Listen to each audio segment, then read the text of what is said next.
আসসালামু আলাইকুম, স্বাগত জানাচ্ছি গুজামিল টিভি নিউজের সকালের সর্বশেষ সংবাদে। আমাদের সাথে আছে আমি মিজানুর রহমান। জানিয়ে দিচ্ছি সর্বশেষ সংবাদ শিরোনাম।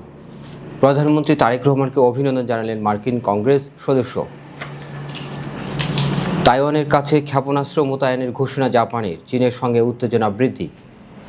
টিভির পর্দায় টি-20 বিশ্বকাপের ভারত জিম্বাবুয়ে ম্যাচ। বেসামরিক নাগরিকদের হত্যা কোনোভাবেই সমর্থনযোগ্য নয়, ইসরায়েলি পার্লামেন্টে মোদি।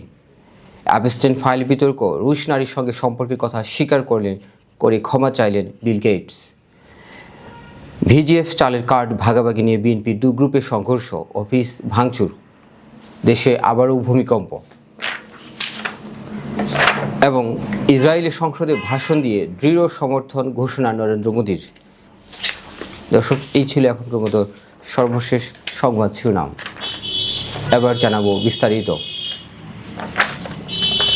বাংলাদেশের প্রধানমন্ত্রী হিসেবে দায়িত্ব গ্রহণ করায় তারেক রহমানকে অভিনন্দন জানিয়েছেন মার্কিন যুক্তরাষ্ট্রের কংগ্রেস সদস্য গ্রেস মেং। মঙ্গলবার 24 ফেব্রুয়ারি ত্রয়োদশ জাতীয় সংসদ নির্বাচন নিয়ে দেওয়া এক বিবৃতিতে তিনি এ অভিনন্দন জানান। বিবৃতিতে গ্রেস মেং বলেন, বাংলাদেশের নতুন প্রধানমন্ত্রী তারেক রহমান শপথ গ্রহণ করেছেন। আমি তাকে এবং বাংলাদেশের জনগণকে তাদের সাম্প্রতিক নির্বাচনের জন্য অভিনন্দন জানাই।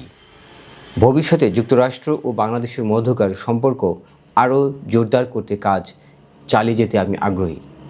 তিনি জানান, যুক্তরাষ্ট্রে বসবাসরত বহু বাংলাদেশি গণতন্ত্র, অর্থনৈতিক সমৃদ্ধি, মানবাধিকার এবং দেশের ভবিষ্যৎ নিয়ে আশাবাদী হয়ে নির্বাচন প্রক্রিয়া নিবিড়ভাবে পর্যবেক্ষণ করেছেন।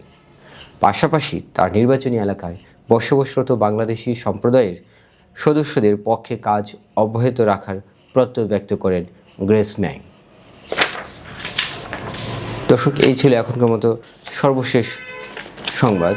আশা করছি চ্যানেলটিকে সাবস্ক্রাইব করে আমাদের সাথে থাকবেন। ধন্যবাদ সবাইকে।